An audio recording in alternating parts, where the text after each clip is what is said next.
Popular ethnic wear brand Fab India's new ad for Diwali has created a political storm. Fab India named its Diwali collection as Jashin-e-Riwaz. You saw these massive advertisements also all over. The Urdu description didn't go down well with netizens and some political parties. And soon enough, boycott Fab India was trending on social media.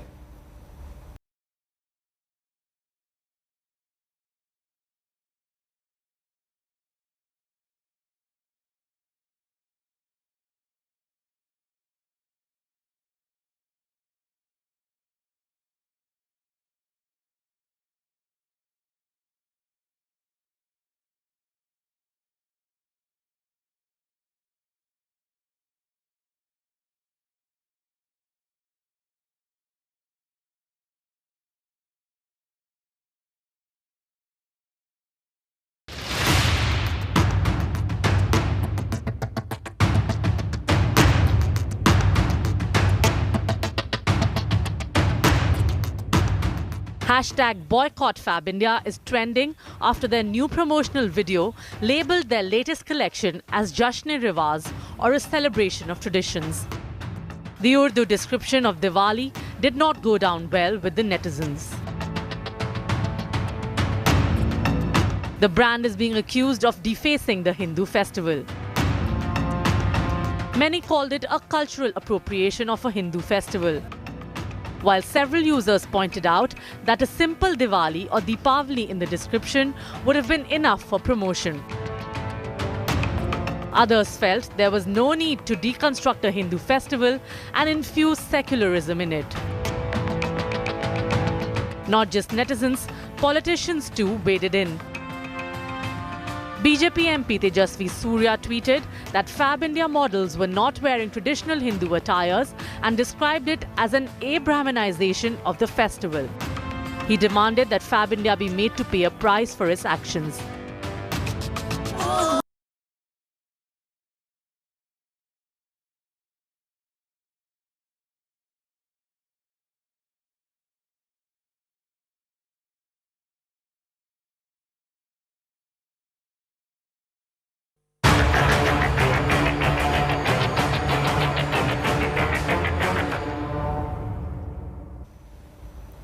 Amid a surge in targeted killings of civilians and also heightened counter-terror operations in the Poonch-Rajouri sector, Army Chief General M.M. Naravane is on a two-day visit to Jammu and Kashmir to review the overall security situation on the ground.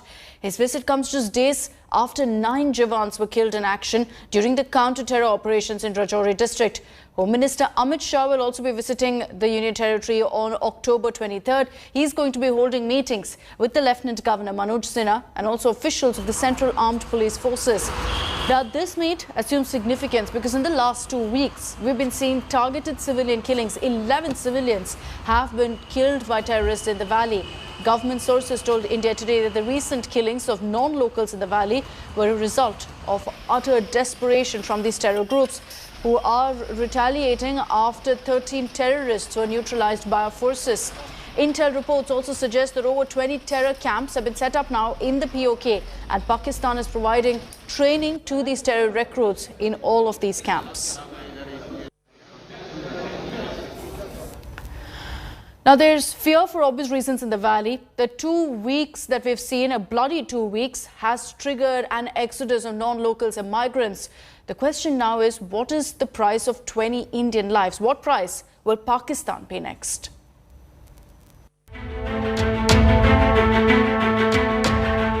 Days after selectively targeting the Hindu-Sikh minorities in Kashmir, now Pakistan-backed terrorists are killing poor migrant laborers in a planned strategy to spread fear against non-locals. On Sunday, terrorists in Kulgam barged into an accommodation of migrant laborers from Bihar, shooting 2 to death, leaving 1 critically injured. This comes after a spate of civilian killings in last 2 weeks, with over 10 civilians, mainly non-Kashmiris, who have been killed. Fear of further attacks has led to exodus of thousands of laborers from the Kashmir Valley. Scared, desperate to save their life, ruining the loss of livelihood. क्या काम करते थे, अब क्यों जाना पड़ रहा है? गोलगप्पे बेचते थे हम, इसलिए वो साथ वाले हम मर रहे थे, इसलिए हम घर जा रहे हैं। रूम में तो मत है, सुरक्षा दल तो अपने जगह जगह पे है, यहाँ रूम में घुस के मार रहा है, इसी के वजह जा रहा है आदमी सब।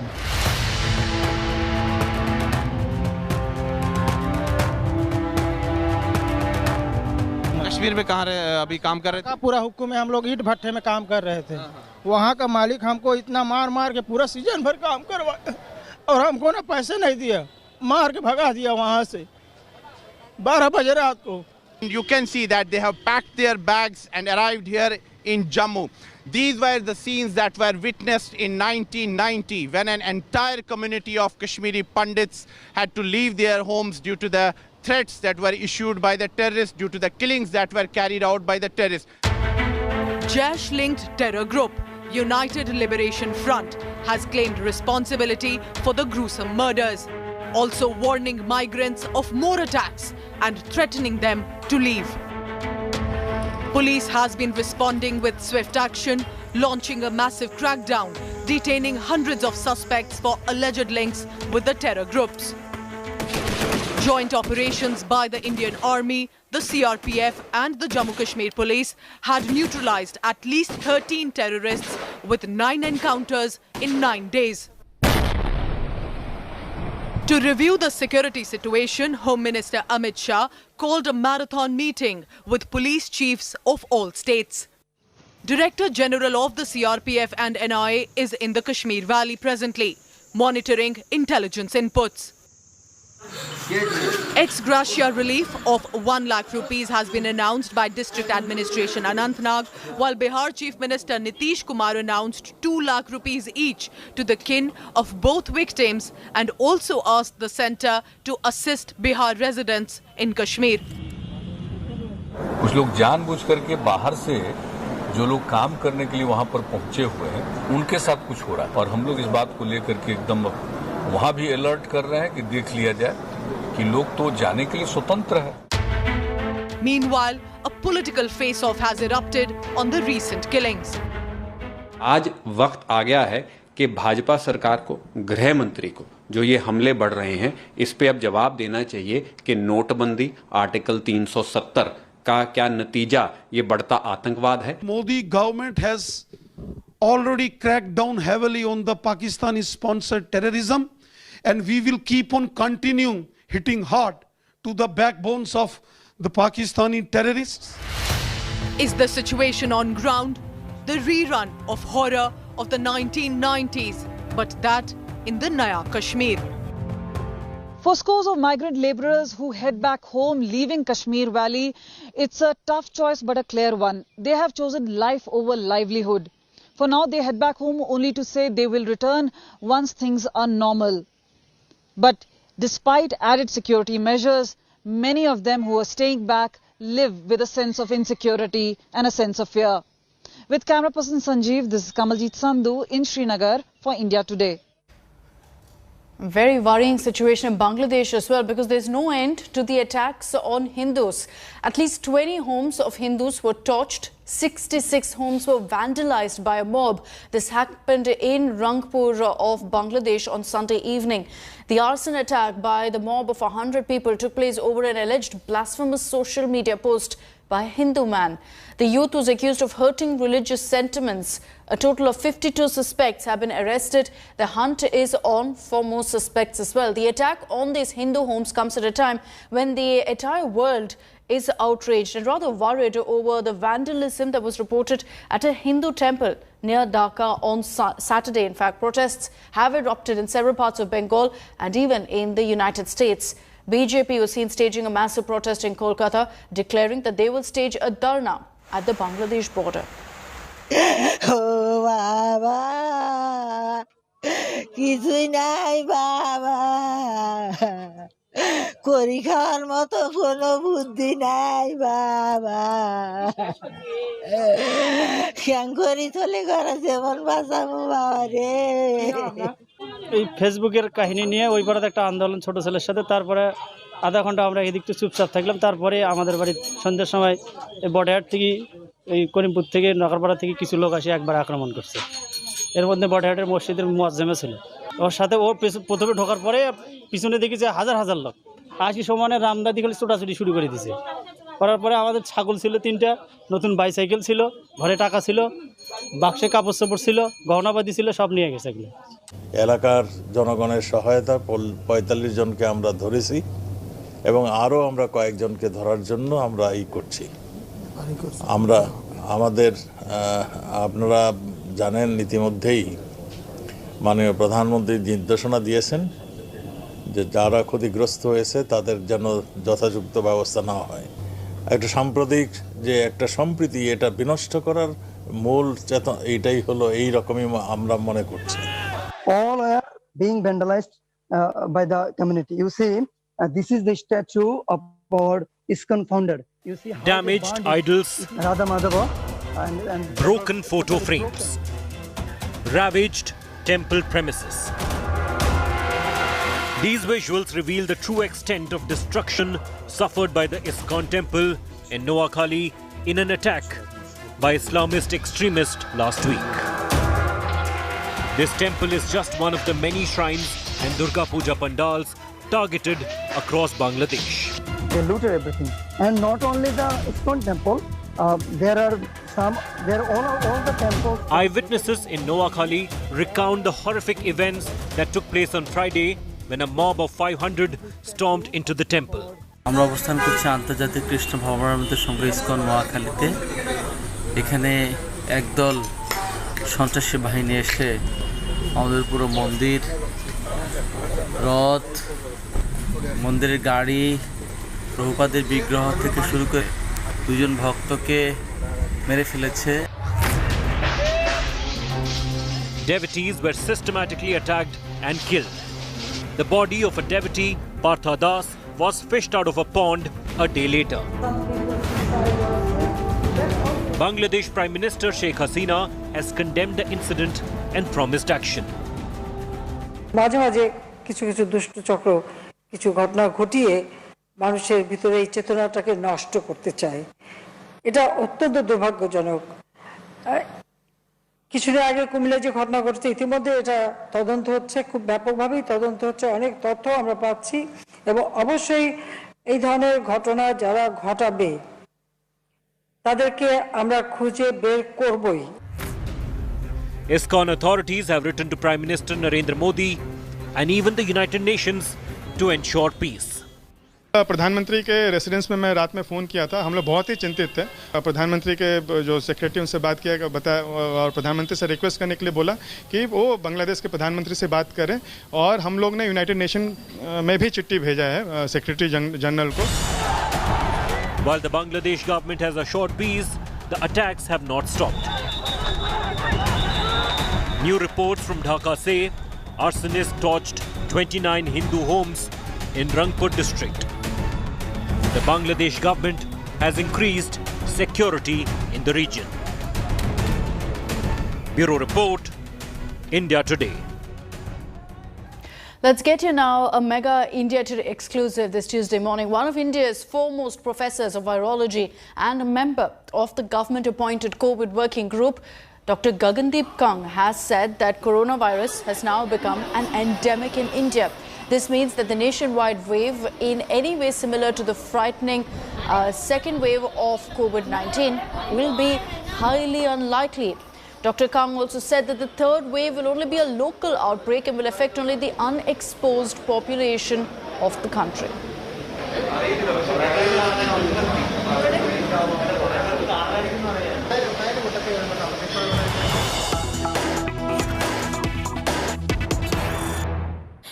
Professor Kang, looking at the situation in the country right now, would you then think that maybe in India the disease is indeed becoming endemic?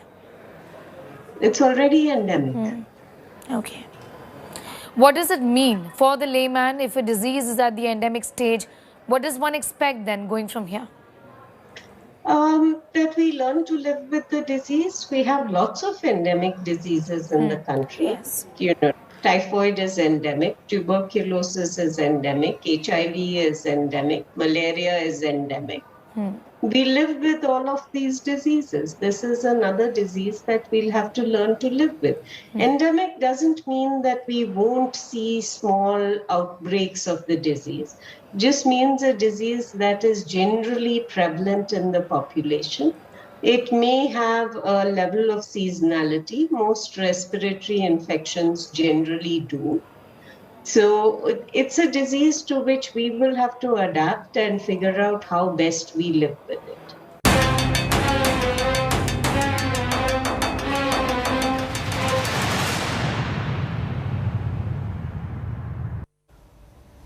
The rain may have let up in Kerala, but water levels continue to rise. The death toll right now due to the devastating floods in the state has touched 27, claiming lives in Kottayam, Idukki, Thiruvananthapuram, Thrissur and in Kozhikode. So far, more than 2,600 families have been evacuated to 247 relief camps. Kerala Chief Minister Pinarayi Vijayan has directed that adequate food supply also be provided to all families. Authorities have also decided to halt the pilgrimage to Sabrimala due to the deluge threat. Colleges will remain shut till October 21st. The Kerala PSC has deferred examinations as well. A panel constituted, in fact, by the government will decide on the opening of dams now. An expert panel will assess the amount of water in various dams, the water level and how much must be released. People living in low-lying areas will now be evacuated, particularly those living close to these dams.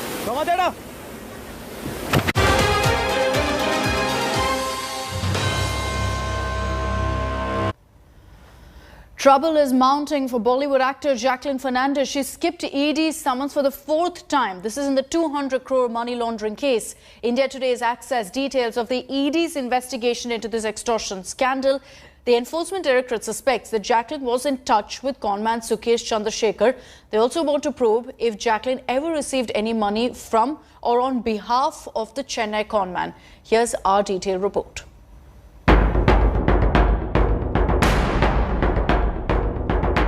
Bollywood diva Jacqueline Fernandez is making life difficult for herself.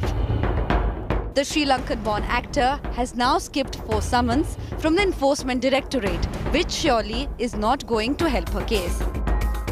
The ED appears convinced that the links between Jacqueline and conman Sukesh Chandrasekhar is more than meets the eye. India Today has accessed some inside details from the ED's probe into the 200 crore extortion scandal. ED wants to question the actor to find out if she met Sukesh Chandrasekhar in person while he was out on parole. The agency believes that Jacqueline was very much in touch with the Chennai conman. So why was the actor in contact with a man who has been established and cheated people of crores of rupees? ED is also probing if Jacqueline received money from or on behalf of Sukesh. The agency has ordered Bollywood star to provide her bank account statements. Jacqueline, when she appeared last before the ED on August 30th, claimed that she was a victim of the conman's shady deals. Another Bollywood star, Nora Fatehi, is also under the agency's scanner for having connections with Sukesh Chandrasekhar, who is lodged in a Delhi jail. She too had said that she was a victim, a claim that the ED had reportedly rubbished. With Munish Pandey in Delhi, Bureau Report, India Today. Welcome back. India got a good outing in their first warm-up game against England ahead of the T20 World Cup and registered a 7-wicket victory. Bhuvneshwar Kumar and Rahul Chahar were found wanting as England set India a 189-run target. But openers KL Rahul and Ishan Kishan set the stage for India to chase down the target with an over to spare. Man who came in, someone misses out, and that's unfortunate, but players back in India jersey and preparation for the T20 World Cup officially began with the warm-up game against England. England openers got starts, but Shami did not allow them to convert them into big ones. Up in the air and gone. England lose their second and 47. While India chose to keep Varun Chakravarti behind the scenes for the big day, Rahul Chahar and Ashwin were given a go-ahead. Chahar got the wicket of David Malan but was inconsistent in his last few overs and had to pay a heavy price. A good shot. Yeah, and that's where Ashwin went wicketless, but the way he had been bowling in the IPL, he would be satisfied to have finished with just 23 runs from his 4 overs. Bhuvneshwar Kumar failed to find his form back and was the most expensive of the 5 Indian bowlers, giving away 54 runs, 21 of which came in the last of his 4 overs. England finished the innings with 188. That's a good finish as far as England's concerned. 21 from that over.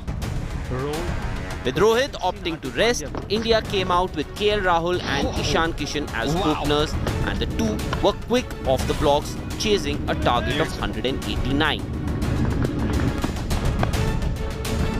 Rahul was brutal on the English bowlers, dealing in boundaries and finished with a 24-ball 51. Man! 6 runs! Ishan Kishan took the opportunity and was in no hurry before he also decided to have a go with some clean hitting to raise his 3rd successive T20 50. Wow! That's 50 up to Ishan Kishan. Virat Kohli, however, was a disappointment at number 3 when he was outfoxed by the leg spin of Liam Livingstone. Rishabh Pant came out and batted the way he often does. A long way. And boundaries were flowing right away, and in company of Ishan, he brought down the required run rate considerably. Putting pressure on the spin.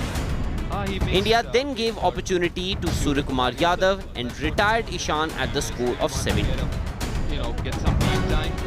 By then, the Indian batsmen had done enough to ensure that victory was well within their sights, and expectedly, they crossed the finish line to begin their campaign in the right fashion. 6 balls to spare. Sports Bureau, India Today. And India win this warm-up game by 6 wickets. And for all the latest updates from the world of sports, do log on to our website indiatoday.in or download the India Today app.